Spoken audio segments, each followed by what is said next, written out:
Raising the Bets is brought to you by the Star Quest Production Network and is made possible by our many generous patrons. If you'd like to support the podcast, please visit sqpn.com/give.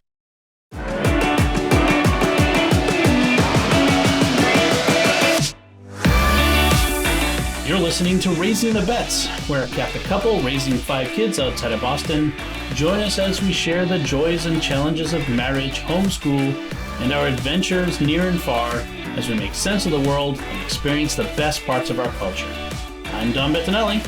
And I'm Melanie Bettinelli. We've got the laugh. Our adventures near and far. We have a little fewer adventures right now. Can we just go back to normal? Yeah. So let's pick up from where we left off. So last time, I think we hadn't had the plumbers do their work yet at our house. I think, yeah. If you're just joining us, we've been unable to live in our home for the past 6 weeks. More, actually, I think at this point. I think 7 weeks now. It's almost 2 full months. It's almost 2 full months. We had a water leak in our house. We had 2 leaks. We had a drain leak, the shower drain leaked, and we had a water leak under the bathroom sink in the slab. Our house is a slab, doesn't have a basement, and the water pipes used to go through the slab. Now they go through pipes that are near the ceiling of the rooms. It's kind of a long story. Maybe we'll go over that at some other point. But the plumbers finally came. They finally did their work. And we were hoping to be back in our house by the end of this week. This is the week before Thanksgiving. But the contractor says, no. No. So he says, how about another week? So we are going to be not in our home for another week. But unfortunately, we can't stay in this very nice rental that we've been renting in Plymouth, Mass. We're going to have to... I found another rental house that's in the next town over from ours. So that's nice. And we'll be moving there on Sunday for a week over Thanksgiving. It's going to be nice to be closer to home, to the house. Yes. But I think because the kids will be able to go to scouts and we'll be able to get back into some routines, we'll be able to go to our own parish. But you're going to miss this, Melanie. I'm going to miss the beach very much. It's been nice. It's been at least if we have to be homeless, being homeless in a pretty place where there's stuff to do, that's been good. I mean, you've been really taking advantage of the opportunity to walk on the beach every day. I do not get nearly enough exercise as a rule. And having the beach just like right there on days when, like, if we were at home, I would not be going out on a walk on a day like today. It was chilly. It was not like great walking weather. But, there's a beach right there. Right. And, I'm not the only one. There are people on the beach. Some of them are walking their dogs. Some of them are older people hobbling along with canes. But there's something about, like, the beach that draws you. There's a definite beach culture, and different beach cultures in different places. Like, in places that are warm year-round, there's a certain kind of beach culture there. But there's a beach culture in a place that has seasons like we do too. Like, right. In the summer it's hot and it's crowded, but as the weather turns, the beach still has an attraction. It's cold, and you have to bundle up, and and it's hard to stick around in the cold winds. But there's still something about the beach. Yeah, I mean, when we were on Cape Cod, even at the end of September, there were like lots of people camped out on the beach with like blankets and like it was summer and. Yeah, right. And swimming and but wrapped up in blankets and sweatshirts. Right. There were people, right. Like, it's cold enough that we're wrapped up in blankets, but we're still going to the beach. We still want to be at the beach. There's something about being near the ocean that, yeah. I mean, because at home, what do we have? We have a suburban neighborhood. You can walk among all the homes. There's a couple of parks. Right. I mean, I've walked around our neighborhood a million times. I could probably do it blindfolded at this point. Yeah. Yeah. And so there's the town forest. There's the state park. And the state park is nice, but we've kind of walked as far as the kids will let us walk in there. Like we get to a certain point and they're all like, yeah, can we go back now? I know. I never get to get past the point. Around that corner. What's around that corner? There's something there. So, yeah. So, yeah, it's a little bittersweet. I mean, all of us are kind of ready to go home, but there's still a part of us that wants to. I mean, I won't be sad about losing the 45-minute drive back and forth. But, yeah, I know, I can tell that you're sad about losing I'm sad. About losing the beach. Well, and the other thing that we've taken advantage of is, I just kicked the box under the desk. The other thing we're sad about losing is we're being in Plymouth around Thanksgiving. We went to Plimoth Plantation, although it is no longer called Plimoth Plantation. It's now Plymouth Patuxet. Plymouth Patuxet. They said one of the interpreters working there was saying that, well, I don't know, it wasn't an interpreter. I don't know what you call it. Guide, I guess. Yeah, docent would be a museum. But was saying that they changed the name because people would say things like, so Plymouth Plantation, where did the slaves live? Because there's this association, I guess, in a lot of people's minds that a plantation is a place where that owns slaves, which is not true. That by definition, a plantation is a place where things are planted. Right. It's a very large farm, or a collection of farms. But times being what they are, and Patuxet is the native name for the area. Before the Pilgrims came, it was called Patuxet. So there's an acknowledgement of the native peoples. Right, and that fits the site, too, because the site, it has the 17th century English village with the little wooden cottages with the thatched roofs, which were a recreation of what the Pilgrims would have built when they came here. But it also has a Wampanoag village with both a summer and winter weve, which are the... Yeah, people might call them wigwams or teepees, but the Wampanoag word is weve. Yeah, not wigwam. Not wigwam. I mean, so that's the first place we went to was the Wampanoag village, and we went into they have the winter weve, which is big enough. It's like a longhouse. It's very big. You would fit many people in it. You could fit several dozen people in it. And they had furs, animal furs, and they had examples of the various crafts and things that they would make. It was really cool. I mean, so yeah, you sit on a raised bench that goes around, down both sides, and the bench is covered in the furs. Right. It was very cozy, and there's a fire going in the middle of it, and the interpreter was really very friendly and knowledgeable, and she was working on making a knotted bag. Yes, like a woven bag, a pocket, basically. Yeah. My sense was that the interpreters in that area were people who are themselves of Wampanoag heritage. Like at least the two people, like there's the woman that was in the weve and the woman that was in the cooking area, both spoke as if this was their heritage. So, which is interesting. There's a lot of people with Wampanoag heritage in the area. Right. Maybe, small percentages, 1/6 to 10th or something like that, but they're still heritage. But it was interesting talking to them. I thought it was fascinating talking to the woman in the cooking area and talking about the different ways that they would eat and the things that they would eat and how they had a good relationship with the Pilgrims. They were friendly, and they were also making what was the word? Not canoe. That's not a Wampanoag word, but mashuna. I do not remember the. Yeah, there's another word, but it was like basically a very large dugout canoe that you make by burning the interior out, which was fun. Cool. They were actively burning it with fire, though they only had a couple people working on it. So they explained that the Wampanoags would have had a bunch of people working on it all at once, and the process would have gone much faster. Right. Like they would have been burning out the whole thing at one go instead of like little teeny bits and pieces. I've seen that process being done on the Townsend's channel, the 18th century reenactor. He made basically a dugout canoe like that, which is pretty cool. So then from there we went over to the village, the Plymouth village, and there's the first is the blockhouse. So it would have doubled as both church and as defensive point. Fort. There's cannons on the top. Yeah. And there was a guy up there talking about like an older guy, probably a local who was volunteering, who's a history buff.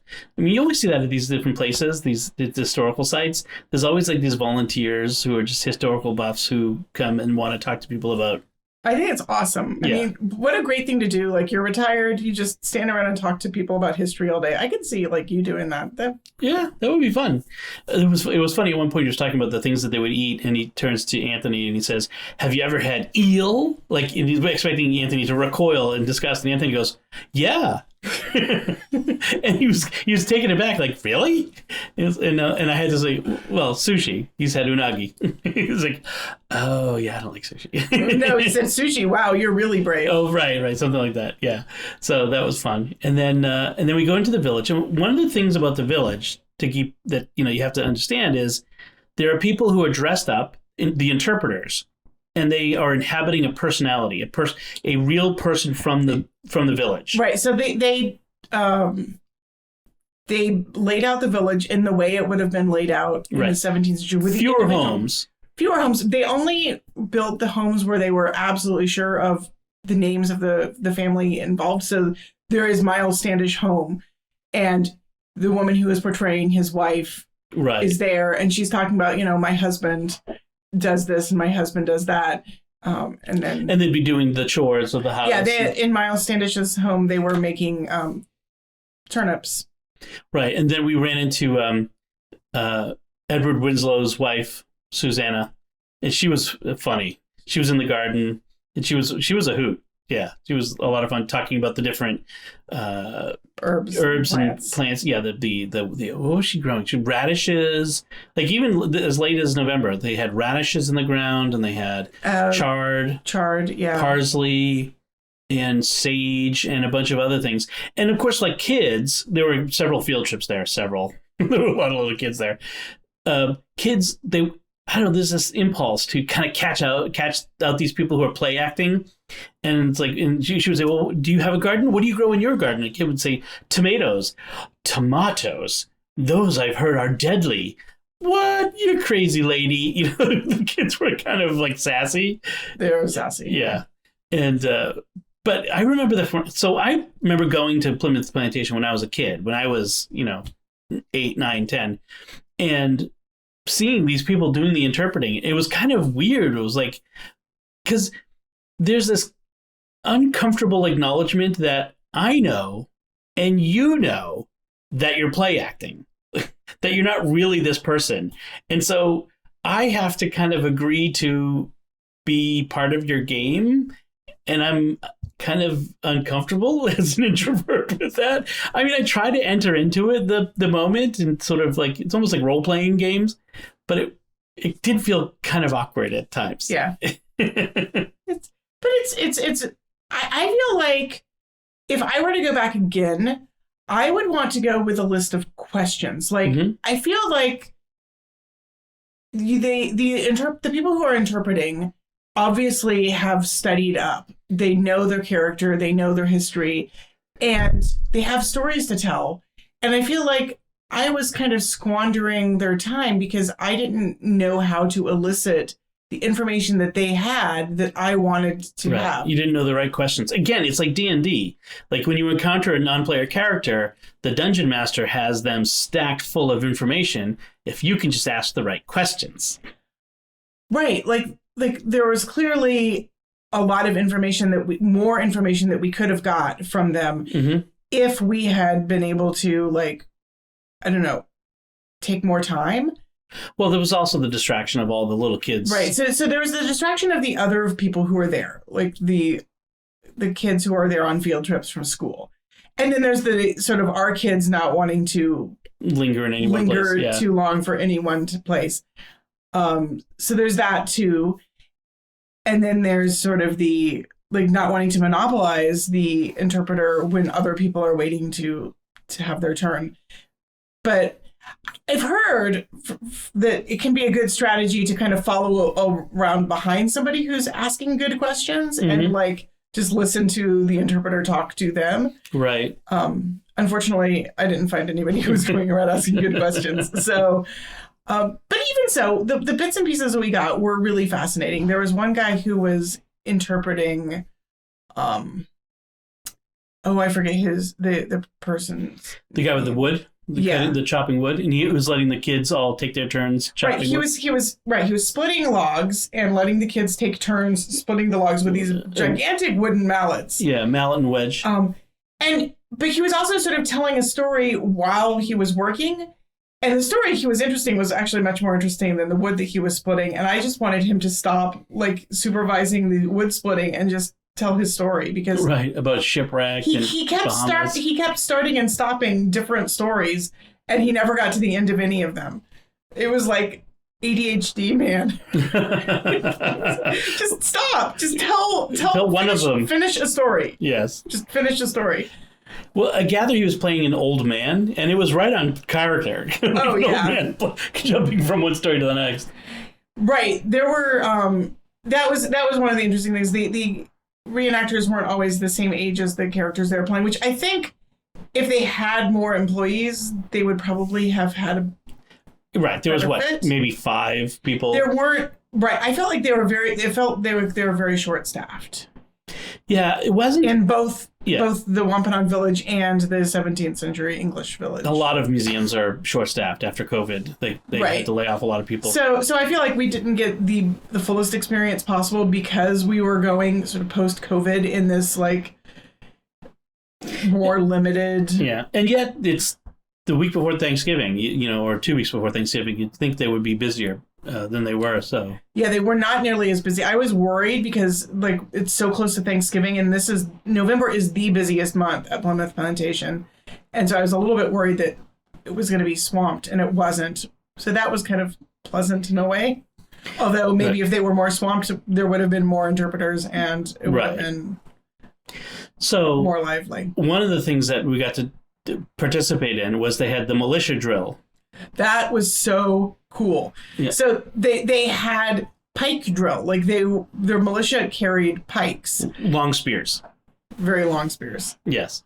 And so they had a bunch of kids come and they drilled them. Like they taught them how to hold it, how to march with it. How to do the orders, order arms, at ease, how to march, and then how to charge with it. So the kids got different kinds of sticks according to their age and height. So like Bella was in there and she had a real pike. Anybody over 14 could have the real long pike. It was like 12 feet long. It was really tall. It was big. It was huge. Yeah. And then younger kids would just get like a pole, like a short 3-foot blunt pole. But they were very serious. Safer. Yes, and they were very serious about having, you have to do everything as we said, or you'll be dismissed from the formation. No swinging the pole around. The pole has to be where we tell you to put it at all times. And the kids were generally pretty good at following directions, I have to say. Yeah, and so it was Bella and Lucy and Anthony were all in formation. Yeah, the other two didn't jump in quickly enough. And Anthony took it very seriously. He was very at attention. So it was really good. And then and the 2 guys doing the drilling, being in charge, the captain and the lieutenant, were interpreters, so they were in character. And they ended with a prayer. That was really nice. I was, because I think that a lot of modern people are uncomfortable with prayer, I was almost surprised. And he was, when they were doing the battle cries too, actually. For Jesus Christ victorious? Jesus Christ, our Savior. Our Victor. Our Savior. A Savior, yeah, or something, but there was victory was in it. Somewhere. But he was calling Jesus Christ. He wasn't actually having the kids say the name of Jesus, which was, I think, a smart move on their part. They were like, for Jesus Christ, victory, and the kids would yell, victory. Right, that's what it was. Yeah. Which was good. I mean, you don't want to put people who are non-Christian into a position where they're uncomfortable. Right. Like, That would But he did pray at the end of he said, you can bow your heads or take whatever position is comfortable. But he knelt down and he said an actual real Thank you, Lord, that no one was maimed prayer. or killed in our drill. I thought that was funny. Yeah, it was really good. The whole Plimoth Plantation thing was a lot I wasn't sure what to expect, and I'm not 100% comfortable, like you were talking about, with the living history, playing pretend thing. But I found myself really wanting to go back again. Like, I would love to go back again. Yeah. So it took us about, what, 3 hours? Yeah, and we could have stayed longer. Yeah. So there was an exhibit in the main building for the archaeology exhibit we could have spent some time at, which we didn't. We also had lunch there. It's not inexpensive, especially for a family of 7. Yeah. We got a discount pass through the local library. Right. This would have been a lot more expensive without the discount pass. Was almost half off. It was still over $100 for the 7 of us. Yeah.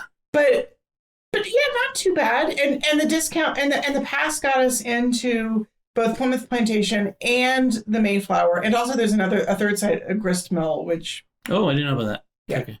Well, we could have gone to as well. Right. So just to wrap up with the Plymouth Plantation itself, we ended up hungry children. We got there. We could have got there earlier, which actually we got there kind of a little early. But getting there earlier would have avoided some of the field trip stuff, nonsense, craziness. Right. But nevertheless, we were there for about 3 hours, and we stopped and had some lunch, and then we went from there, and we went to downtown Plymouth to the harbor. The thing is, Plymouth Plantation is like right in the town. It's literally was like 15 minutes from our front door. Maybe less even, maybe 10 minutes. Yeah, it's very strange. I mean, Plymouth is kind of a spread out town. It's a very large town, but most of the population is clustered in 2 small areas. Right, with wooded areas and wildland in between parts of the town. It's like by area, it's one of the biggest towns in the state. But it's very much clustered. So Plymouth Plantation itself is close to downtown, and then there's the Mayflower II, which is a reproduction that's downtown. We actually saw Mayflower 2 last year in... a couple years ago. A couple years, right. It had to have been a couple years, not last year. A couple years ago in Mystic, Connecticut, at the Mystic Seaport, where she was being reconstructed. Basically, what did he say? The guy said it was like 80% of it is new wood. Of the wood was replaced. At what point? What is it? The famous Theseus, the ship of Theseus? If you replace everything but the keel, and then later on you replace the keel, is it still the ship of Theseus? Right, or my father's axe, or it's an interesting philosophical question. Like, at what point is it still the same ship if you replace all the wood gradually, all the wood over time? Yes. Then again, our bodies are the same way. Right, exactly. So we went down to that because it was included, and we went on board. They have a nice little interpretive area before you get on with some various things, and they encourage you to kind of take on They assign you a character as when you get your ticket. Right. And they give you a little backstory. So our character was a woman who had joined the Pilgrims in Leiden in the Netherlands. Right. And so you were supposed to, as you sort of went through, think about things from the point of view of that particular person. Like, what would they be thinking? What would they be feeling? I felt like that was kind of lost on most of the kids who were going through the exhibit. But it was an interesting invitation, at least. Yeah. Even if most people don't take them up on it. They did invite you to really ponder and think about what it would be like for a particular person.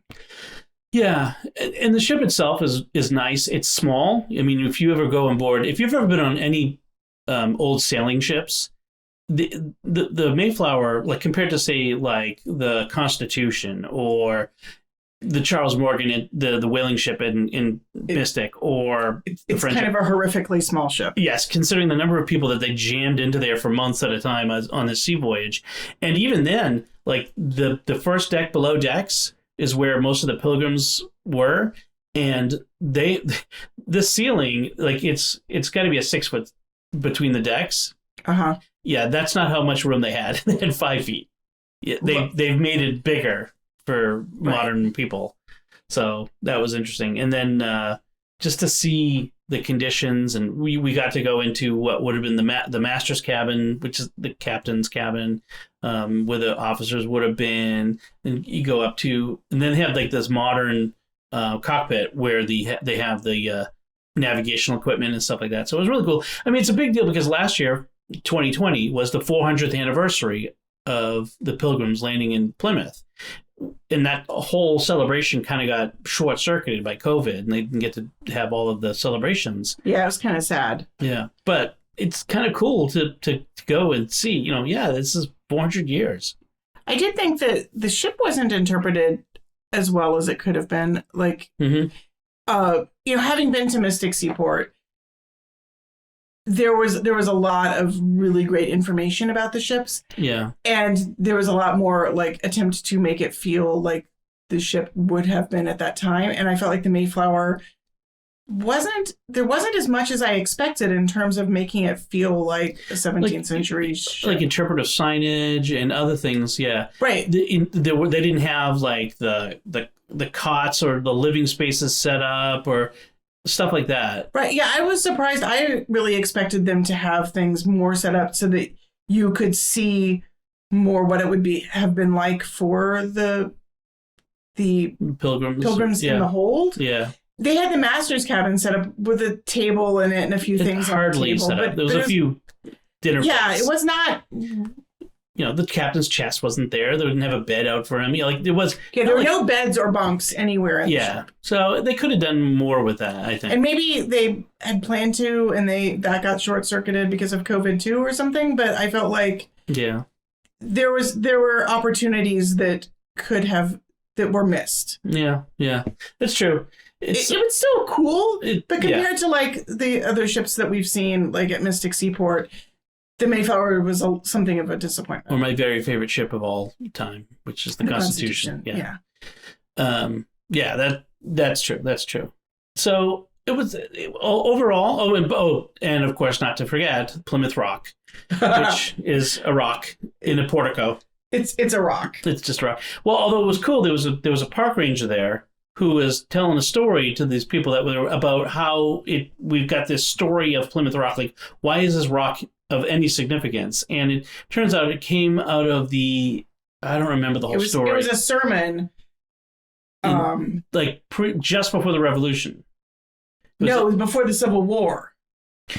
Was it really? Yes, it was it was Civil War era. And so it was a lot about the Northern sort of pride in history of like, we are the real first settlement. As opposed to Jamestown. So it was a sort of Northern pride versus like... And this sermon kind of incorporated this idea of them stepping out upon this rock of the New World from the ship. Right. And so then at some point, some people... identified a rock. There's like a Friends of the Founders organization. Right. Is that what they were called? I can't remember that. Something like that. So there was a Founders Day holiday long before Thanksgiving. So the first Thanksgiving was Abraham Lincoln.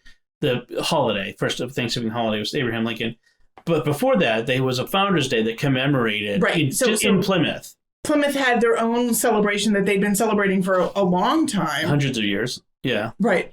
A Founders Day to celebrate when the Pilgrims landed in Plymouth. So this homily, the sermon was given on a Founders Day just before the Civil War. Right. And incorporated the whole mythology of the rock. So it was interesting. It was kind of cool. To see it. I mean, but like for most people, they see, well, it's a rock. Thank you. Gentlemen, welcome to the rock. If I were the interpreter, that's what I would totally be doing, like my Sean Connery, welcome to the rock Alcatraz thing. Sure. No one would get it except old guys like me. Right. Who remember the old movie. Uh-huh. Yeah, this is my unimpressed. Yes. So one thing we've done in terms of homeschooling is homeschooling's kind of been very spotty. But I decided to try to do some like local history, local stories. And I picked up a book about the Mayflower by Nathaniel Philbrick, the historian. Mm-hmm. And this is a young reader's version of it, but it's a fairly recent book. Right. And So it tells the story of the Mayflower, but not just the Mayflower. It also tells the story of the first generation of Mayflower descendants up to and through King Philip's War, basically telling about sort of the peaceful settlement and then when the peace broke apart between the Pilgrims and the natives. And so we've been reading that, and that was really cool because the kids had really fresh in their minds a really well-written book about the Mayflower. And so when we went, it was really cool because we just been reading about it, and now here it is in front of us. And that really worked well. I think I can't always get field trips to line up with what we've been reading and doing in school. When it lines up really nicely like that, it's kind of exciting, and it worked. So that was good. It was worthwhile, and I'm glad we did it. Definitely. We our first attempt to go was derailed by the nor'easter that knocked out power for days, but I'm glad we finally were able to get it in. So speaking of homeschooling, we've been getting plenty of oceanography and biology. Yes, it's been really cool. There's a little stream that runs into the beach here, and so we've been watching the erosion. The storm basically filled up the entire stream with sand, and then they excavated it out, and it eroded a bunch of the dunes, and so we're able to see how sandbars form from erosion. So that's been really cool, just a sort of natural geological formation. And then there's a couple of freshwater brackish ponds. Right. So there's a pond. As we're walking down to the beach from our house, we pass by this pond/marsh area where it's full of birds. Lots of birds. We saw a swan the other day when we were walking down to the beach, which was cool. One night when we were coming home from the beach right after sunset, we saw dozens of ducks coming to land for the night in the marsh, which was right. That was really cool. That was really awesome. But also seeing, cormorants and starlings and woodpeckers and, all the different kinds of birds. Crows. Lots of crows, yeah. So that's been really cool. But speaking of birds, we've been also finding bird skeletons on the beach. Yeah, we suspect that some of this might have been exacerbated by the big storm. But we found the skeleton of a gannet, or not a skeleton. We found a dead bird in the walkway as you're going from the beach, and we're it was a big bird, like a swan-sized bird. Yeah. And I'm looking at it. It's white feathers on its head, but it doesn't look like a gull. It's much too big for a gull, and It's got a long, skinny neck and a very, very long, pointy beak. And so I took pictures of it and posted them on Facebook because this is what one does, right? And a friend who is a science teacher and she taught Bella's ornithology class that she took. She helped us to identify it as a gannet, which is a large seagoing bird that you don't usually see close to shore. They're fishing birds who are out far. Right. So that was really cool. And then we also saw we found a skeleton, a head and vertebrae of what we later identified as a cormorant. And then Anthony found this really fascinating bone, and we're like, what on earth is that? Could it be the top of a skull or a jaw? But it had this big fin on it. So we finally identified it as the sternum keelbone /keelbone of a cormorant. Yeah. That friend online gave us a link to some photos of comparing the keelbones of different seabirds, and it was clearly cormorant when we got to that. So now we're speculating that the head and neck that we saw probably belonged to the same individual as the sternum. So we've got now the sternum of a cormorant in our possession for the nonce while we are kind of investigating it. I suspect that it's probably the kind of thing that one isn't supposed to own and take. I don't know. It's not like it's an endangered species. Actually, there's really strict regulations even on non-endangered species for collecting their bones. For bones, feathers, any body parts of birds. Really? Yep. That's annoying. It is for the naturalists among us. It's probably has to do with the feather trade. Yes. Yeah. Those. I mean, that's really how the Audubon Society got started. Was fighting the trade in feathers for women's hats, which decimated the bird populations. It did. Yeah. So I mean, I'm not opposed to that, but it is annoying to when you have some cool bones. So. Anyway, but so we've been getting in our... Did we talk about the dead seal in our last podcast? Yes, we did talk about the dead seal. So, yeah, so we've been getting a lot of natural biology in. Yeah, so this is, I mean, it's been a great opportunity. We've also, I feel like we've got a lot better handle on tides and... Yeah, and the natural rhythms of the ocean, how it changes from day to day. Right, I mean, the kids are like, where should we go today? And if it's low tide, we can go down to the rocks and we can explore the tide pools where we can find hermit crabs and shrimp and all sorts of fun little creatures. Sea worms and stuff, yeah. But when the tide's high, those tidal pools are inaccessible. So then we go the other direction to the stream where they can throw rocks into the stream. Yep. So, yeah, that's been good. So let's move on, and we're going to talk about what we've been reading and watching, although more watching than reading. I don't think either of us have completed a book in the past week. Nope. We've got a new book that the whole family is reading, the new Star Wars Thrawn novel. I haven't started it yet. Yes, but that's everyone's all excited by that. That just came out today. But let me first talk about a movie I watched on Netflix called The Harder They Fall. It is a cowboy movie featuring African-American actors and characters. Idris Elba. I'm trying to think. I don't recognize the names of most of the others. His was the recognizable name. No, there was the... I'd have to pull it up. The... Delindo. I know his name, and it's at the tip of my tongue. Anyway, all of the characters are supposedly real people, and it's a fictionalized situation, real historical people. Historical figures. Yeah, it's about these two gangs, and this one gangster who is so ruthless and terrible, and this other gang, the leader of that gang, he had murdered his parents, and so he wants revenge. It was okay. It was very stylized, and sometimes a little on the nose. Like, they go to, like, there's the black town where it's mostly black people. This is all takes place, I think, in Wyoming. And they go to the white town, and it's literally white. Like, the buildings are white.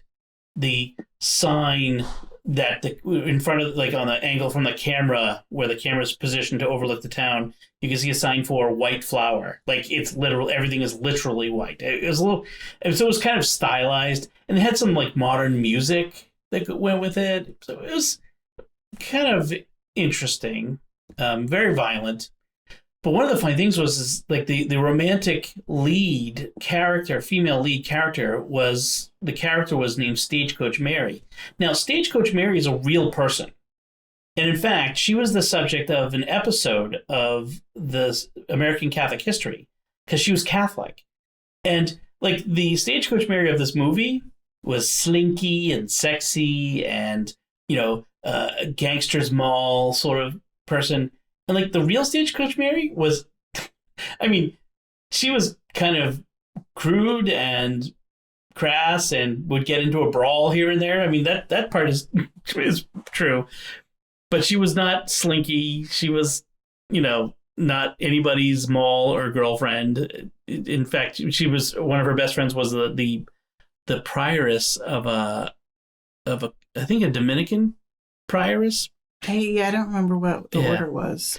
But it was just kind of funny and weird that they took this real person, and they just caricaturized her. Like that's not who she is. Like, are you honoring these people? Is that what you're trying to do? But you're not really if you're making something fake about them. It was kind of weird. So anyway, it was all right. I mean, it was, if you don't mind violent cowboy movies, it was it wasn't a bad movie. And Idris Elba is always fun to watch. I mean, he's a really good actor, so I always enjoy anything he's in. So I watched that. I didn't write down, but I should have mentioned, I also watched this other new Netflix movie called Red Notice, which stars Ryan Reynolds, The Rock, and Gal Gadot, about art thieves and an FBI agent trying to recover Cleopatra's eggs. It was all right. Okay. It was, lots and lots of people watch it. It's pulp. It's, a little bit of a fun palate cleanser sort of popcorn movie. Nothing fantastic. They actually. Is there a museum in the Castel Sant'Angelo in Rome? I don't think there is. Because in the movie they put a museum inside Castel Sant'Angelo. There might be some sort of an interpretive, an art museum, but not an art museum. No, they had an art museum in there. It was kind of funny. But so there was some funny. Ryan Reynolds is in it, so it's obviously going to have some funny, snarky stuff. Some good action. So it was fun. Gal Gadot was in it. She's always interesting to look at. So there was some good funny stuff. Then you and I both watched the Marvel movie Shang-Chi and the Ten Rings. I loved it. Yeah, it was so fun. I really liked it. I had to watch the last hour twice because I fell asleep. Yeah. The first half, I think the first half of the movie was better than the second half in many ways. I agree. The setup was better than the big showy finale. Well, the second half was all CGI battles and fights and a lot of that stuff, which is fine. I mean, I like a good battle between giant CGI monsters as much as anybody, but maybe a little less than some people. I mean, I got a little tired, but the first half where you're telling the story of the smaller story of how this guy is who he is and his friend and his father, who is, I really like the character of the father because you couldn't pigeonhole him. Right. He was a great character. Because on the one hand, he's a bad guy, but on the other hand, he wasn't. Yeah. He wasn't like he wasn't just like this cardboard cutout of the bad guy dad who, or the I don't know. It was really interesting to see them do something a little different there. So that was fun. His best friend, Katie, who is a sort of the audience analog. She's the audience stand-in. She's the person who sort of doesn't fit into this world and is along for the ride. She was awesome. Right. I think she got better as the character got better as the story went on. And I felt like she was kind of the romantic interest for Shang-Chi, but they didn't make her into this huge romantic interest. Yeah, I liked that they left it as sort of ambiguous. Like the beginning of the movie, her grandmother asks, "When are you going to get married?" And both of them laugh it off. Like, yeah, we're just friends. But there's some definite interest there. But I like that they left it as just they can be sort of working this out. They don't have to have settled what the nature of their relationship is. There's some great cameo moments, especially in the post credits. But there's so you have Benedict Wong, who is Wong from Doctor Strange, who was fun in that, but in the Avengers movies, he's really fun in this. There's also in the post credits scenes is Ms. Marvel and Captain Marvel. Ms. Marvel is somebody else. There are two characters, the literally two characters, Ms. Marvel and Captain Marvel. So that was Captain Marvel and Bruce Banner, the Hulk. They were there. But Michelle Yeoh was in it. Michelle Yeoh is ageless, and she's always good in everything. Yeah. Trying to think of any other specific things. I don't know. I there was in modern, and I say modern, in the past, say 30 years, most kung fu martial arts related movies have that fly-by-wire sort of martial arts stuff. Where they're flying through the air in physics-defying ways, right? Sort of things, which is kind of an interesting thing that kind of came out of Hong Kong with Jackie Chan. I think it was Jackie Chan. But anyway. John Woo. Right.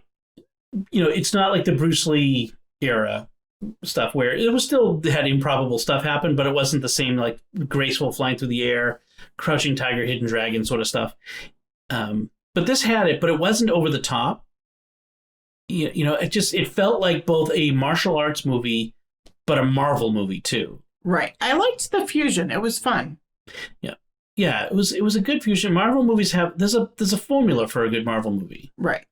Well, one, they're almost always about family. And this one was no exception. Like the family stuff was good. Yeah, it was in the forefront. They also have plenty of action, but also peppered with plenty of humor. Yes, lots of good, funny, snappy, witty. Like like in the bus fight scene, there's always going to be that guy on the bus with the phone out, live streaming it. that was fun. Yeah, that was funny. In fact, I saw a really good Twitter thread today by a guy who actually drives a bus in San Francisco. So there's this fight scene that takes place on a city bus in San Francisco, and so he critiques all of the stuff on the bus. For like, well, that is taking place on such and such street. It would have taken 40 minutes to get from the place we saw in the previous shot. Right. Is that sort of stuff. And he's like, that bus driver is wearing his headphones while he's driving. That's a violation right there. So that was a funny Twitter thread. One critique I heard mentioned that with a lot of Marvel movies, the stakes are too high. They always have to go to, we have to save the universe. Whatever this threat is, it's a threat to the entire universe or the entire world. And there aren't enough smaller stories. Like Black Widow, the stakes were lower. It was more immediate to we have to save ourselves. Well, there was a little bit of it. People for assassination, wasn't he? Yeah. Which was nice to have some smaller movies, like the Netflix Marvel series, Daredevil, Iron, what's his name? Cage, not Nick Cage. That's a whole different guy. And Jessica Jones. They were smaller stories. Luke Cage, not Nick Cage. That's a whole different thing. That's Raising Arizona. Luke Cage. Although I have to say that I did think that, although the stakes were kind of high, there were also, in Black Widow, it was a more intimate feeling movie. It was very much about their family. Yeah, it was very much an intimate movie about family relationships. So many Marvel movies are about family, about in Endgame there was a lot about Tony Stark and his daughter, right? And Tony Stark and his father also as well. You just had you constantly have these familial themes throughout, which I think is part of their success, part of what makes them great. I'm trying to think of WandaVision had plenty of family themes in it. Like right. they made a family, they made a family, but there was also her brother and her family back home. Yeah, family is a big part of it, and I think it's a big element in the success of the Marvel movies of why they're good. So Shang-Chi was good. I was pleasantly surprised, and I'm looking forward to the sequel, the further adventures of Shang-Chi. I think the actor Simu Liu, I think it was. I'm not sure how you pronounce it. I think he was good. I'd never seen him in anything before, and I think he was really good. So I'm looking forward to more. So anything else? Let's see. I think that's about it for. Still watching Longmire. I'm watching Stargate SG-1. I've been reading very, very slowly through a novel that's set in Revolutionary War era Maine, called Arundel, which is not a recent novel at all. It's but I picked it up at the library because it looked interesting. follows a guy going with Benedict Arnold to Quebec, right? Yeah, eventually we're going to get to he's met Benedict Arnold, but he meets him when he's a young man, and so far we're like backstory, like way pre-revolution, and we're just getting to the point now in this story where the Sons of Liberty are starting to kick up a ruckus and push for revolution. But that's a good quarter of the way into the novel. Is Arundel his name? No, Arundel's a town in Maine. Right, that's what I knew that. So his father owns a blacksmith shop and runs the ferry in Arundel, Maine. And then he dies, and so the son is left to kind of take on the work of the blacksmith shop, and then he ends up owning a ship as well, and so he's kind of the big name in town. Mm-hmm. And yeah, he's not super committed to the revolution, but eventually he kind of gets caught up in it, I think. But it's not a quick read. It's not a fast moving book, and I keep wanting to put it down and find something that's a little bit quicker to read, and I'm tug of war with it.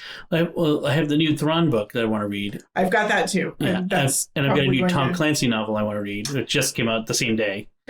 I think Arundel's going to get put on the back burner while I finish Thrawn, and then I'll pick it back up again. I might put the book I'm currently reading on the back burner too, because it's slow. I mean, I think I talked about it before, but I don't want to go over it again. But yeah. By the way, Arundel is basically Kennebunkport. Okay. Yeah. That's where it is? Yeah, Southern Maine, Kennebunkport. Their motto is "Where People Matter."